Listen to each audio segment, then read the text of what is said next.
पिछले साल माननीय प्रधानमंत्री जी ने लाल किले से कहा था कि गुलामी की एक एक निशानी को मिटाना है, और अब माननीय गृह मंत्री जी ने अंग्रेजों के 3 कानूनों को खत्म करने के लिए पार्लियामेंट में बिल पेश कर दिया है। 1860 में बना हुआ इंडियन पिनल कोड अब खत्म हो जाएगा, 1872 में बना हुआ एविडेंस एक्ट भी खत्म होगा, और इसी के साथ क्रिमिनल प्रोसीजर कोड ये भी अब खत्म हो जाएगा। इसकी जगह 3 नए कानून आ जाएंगे। मैं इसके लिए माननीय प्रधानमंत्री जी को और माननीय गृह मंत्री जी को धन्यवाद देता हूं, उनकी पूरी टीम को धन्यवाद देता हूं। लेकिन मेरी एक रिक्वेस्ट है, 3 कानून आपने शुरू किए, खत्म किया है, ये स्वागत योग्य है, लेकिन 1950 से पहले बने सभी कानूनों को खत्म करिए, क्योंकि अंग्रेजों ने एक भी कानून भारत के लिए, भारत की संस्कृति के लिए, भारत में भ्रष्टाचार खत्म करने के लिए या भारत में अपराध खत्म करने के लिए नहीं बनाया था। अंग्रेजों ने 100% कानून या तो भारत को लूटने के लिए बनाया था, या भारत को बांटने के लिए बनाया था, या अपनी सत्ता को मजबूत करने के लिए बनाया था। इसलिए जब तक एक भी अंग्रेजी कानून है तब तक भारत में राम राज्य नहीं आ सकता।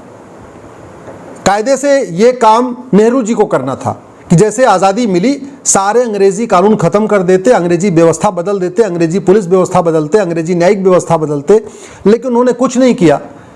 अब वही काम मोदी जी कर रहे हैं, इसके लिए बहुत बहुत साधुवाद, बहुत बहुत बधाई। लेकिन ये 3 कानून बदलने से स्पीडी जस्टिस अभी भी नहीं होगा, 1 साल के अंदर न्याय नहीं मिलेगा।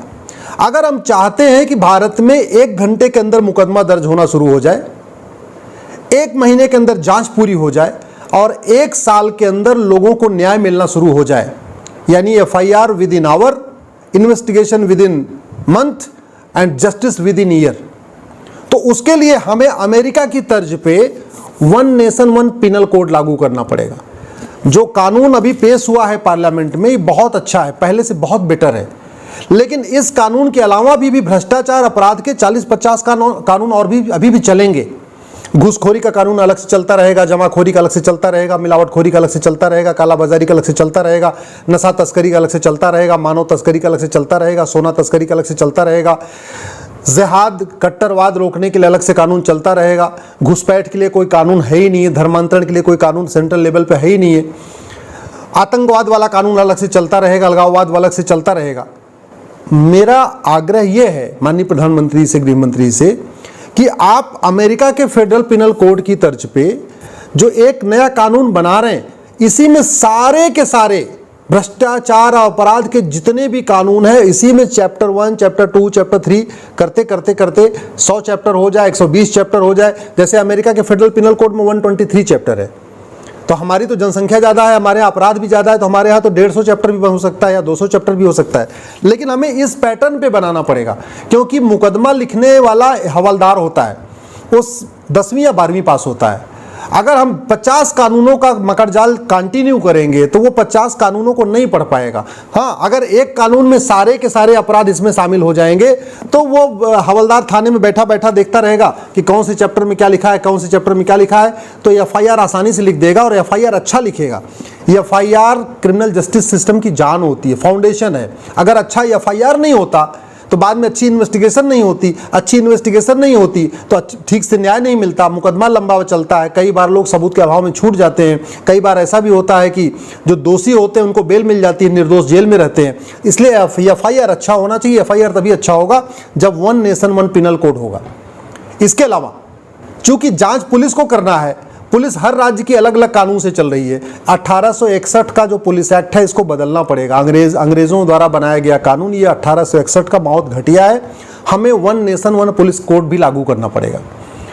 तीसरी बात, बहुत सारे लोग झूठ बोलते हैं, लगातार बोलते हैं, तो झूठे मुकदमों को रोकने के लिए, झूठी गवाही को रोकने के लिए, झूठी शिकायत को रोकने के लिए और सच उगलवाने के लिए नार्को पॉलीग्राफ ब्रेन मैपिंग कानून बनाना पड़ेगा। जब तक ये नहीं होगा तब तक 1 घंटे में FIR अगर हो भी गई तो 1 महीने में जांच नहीं हो पाएगी और 1 साल में न्याय नहीं मिल पाएगा।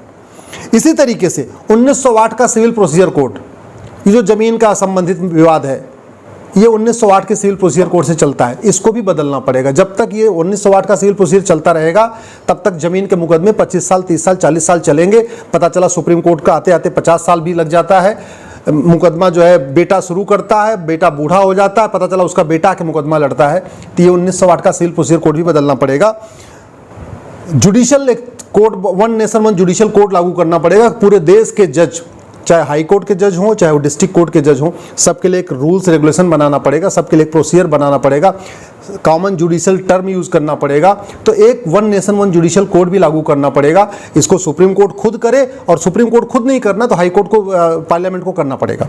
इसी तरीके से एक जुडिशियल चार्टर लागू करना पड़ेगा कि कौन सा मुकदमा कितने दिन के अंदर खत्म होगा, कौन सा मुकदमा 5 डेट में खत्म होगा, कौन सा 10 डेट में खत्म होगा, कौन सा 15 डेट में खत्म होगा। इसके लिए एक जुडिशियल चार्टर लागू करना पड़ेगा। एक सिटीजन चार्टर लागू करना पड़ेगा कि जो जितने भी अधिकारी हैं, चाहे हवलदार हैं, चाहे वो थानेदार हैं, चाहे वो तहसीलदार हैं या कलेक्टर हैं या क्लर्क हैं, एडीएम हैं, चकबंदी अधिकारी हैं या डीडीसी, एसओसी हैं, टाइम बाउंड तरीके से शिकायतों को दूर करें, उसके लिए एक सिटीजन चार्टर लागू करना पड़ेगा। एक एडमिन चार्टर लागू करना पड़ेगा। और सबसे इंपॉर्टेंट, सारे कानून बन गए लेकिन अगर भ्रष्टाचार खत्म नहीं होगा तो भी जस्टिस विद इन ईयर नहीं होगा। टारगेट है जस्टिस विद इन ईयर। मेरे जीवन का लक्ष्य है कि 1 साल के अंदर लोगों को न्याय मिले और भ्रष्टाचार जड़ से खत्म हो जाए। तो सारे कानून बन जाएंगे लेकिन अगर भ्रष्टाचार खत्म नहीं होगा तो लोग पैसा ले लेंगे। थानेदार भी पैसा लेगा, हवलदार भी पैसा लेगा, कलेक्टर भी पैसा लेगा, क्लर्क भी पैसा लेगा, पेशकार भी पैसा लेगा, और फिर कुछ न कुछ उसमें कमी निकाल के इसको तारीख पे तारीख चलती रहेगी। तो भ्रष्टाचार खत्म हो उसके लिए ज़रूरत है वन नेशन वन टैक्स लागू किया जाए। ये 10 प्रोसेस हो जाए, one nation one penal code हो जाए, one nation one police code हो जाए, नार्को पॉलीग्राफ ब्रेन मैपिंग कानून बन जाए, 1908 का सिविल प्रोसीजर खत्म करके एक नया कानून बन जाए, one nation one judicial code हो जाए, जुडिशियल चार्टर लागू हो जाए, पुलिस चार्टर लागू हो जाए, एडमिनिस्ट्रेटिव चार्टर लागू हो जाए, सिटीजन चार्टर लागू हो जाए, और सबसे important one nation one tax हो जाए, यानी सारे टैक्स खत्म हो जाए, जीएसटी खत्म हो जाए, इनकम टैक्स खत्म हो जाए, वैट खत्म हो जाए, टीडीएस खत्म हो जाए, सारे टैक्स खत्म हो जाए, केवल बैंकिंग ट्रांजैक्शन टैक्स लगे। यानी कमाने पे कोई टैक्स नहीं, जितना कमाना है कमाओ, कमाने में कोई टैक्स नहीं, जितना खर्च करोगे उतना आपको टैक्स लगेगा। तो अच्छी बात है, कमाने पे कोई टैक्स नहीं है तो भैया ठीक है, कमाते रहो। अब पैसा खाना तो है नहीं, पैसा तिजोरी में भर के क्या करना है, अंत में उसको खर्च करना है, खर्च करते समय टैक्स लगेगा। मैं गारंटी के साथ कहता हूं वन नेशन वन टैक्स से भ्रष्टाचार खत्म हो जाएगा। और भ्रष्टाचार खत्म हो गया यानी थाने की दलाली बंद हो गई, तहसील की कमीशनखोरी बंद हो गई, जिले की अगर घूसखोरी बंद हो गई, तब वास्तव में ये जो कानून है ये इफेक्टिवली इम्प्लीमेंट हो पाएंगे।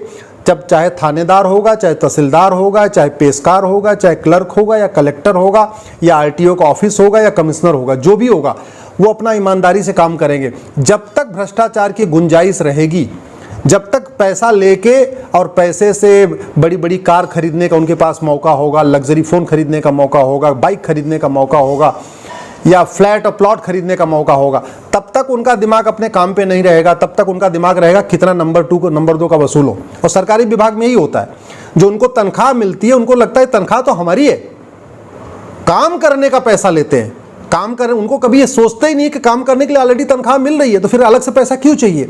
लेकिन उनको लगता है कि नहीं, जो वेतन आ रहा है वो तो फंडामेंटल राइट है, वो तो मुफ्तखोरी का है, वो तो हमारा नाम चल रहा है, साइन करने के लिए हमारा वेतन आ रहा है, बाकी जो भी काम करेंगे उसके लिए पैसा चाहिए। तो मैं माननीय प्रधानमंत्री से निवेदन करता हूँ, उनको आग्रह करता हूँ, गृह मंत्री से आग्रह करता हूँ, अब आप वन नेशन वन टैक्स की तरफ बढ़िए, पुलिस चार्टर लागू करिए, जुडिशियल चार्टर लागू करिए, सिटीजन चार्टर लागू करिए, एडमिनिस्ट्रेटिव चार्टर लागू करिए, 1908 का सिविल प्रोसीजर कोड भी बदलिए, इसी तरीके से नार्को पॉलीग्राफ ब्रेन मैपिंग कानून बनाइए और जस्टिस विद इन ईयर, इस मंत्र को आप साकार करिए। अब Bharat justice within year चाहता है। हम चाहते हैं कि गरीब से गरीब हो, अमीर से अमीर हो, व्यापारी हो, शिक्षक हो, डॉक्टर हो, इंजीनियर हो, सबको 1 साल के अंदर न्याय मिल जाए। और माननीय प्रधानमंत्री जी ये काम आप ही कर सकते हैं। आप बहुत सारे ऐतिहासिक काम कर रहे हैं, बहुत सारे ऐतिहासिक निर्णय ले रहे हैं। जो काम नेहरू जी नहीं किए, शास्त्री जी नहीं किए, नरसिम्हा राव जी नहीं किए, चंद्रशेखर जी नहीं किए, बीपी सिंह नहीं किए, गुजराल साहब नहीं किए, इंदिरा गांधी नहीं की, राजीव गांधी नहीं किए, अटल जी नहीं किए, वो सारे काम आप कर रहे हैं। तो बस एक और आप अपने इनिशिएटिव में ले लीजिए, अपनी प्रायोरिटी में ले लीजिए, जस्टिस विद इन ईयर। इस देश का उपकार हो जाएगा। मुकदमों के कारण लोग तड़प रहे हैं, उन्हें केवल आपसे ही आशा बची हुई है।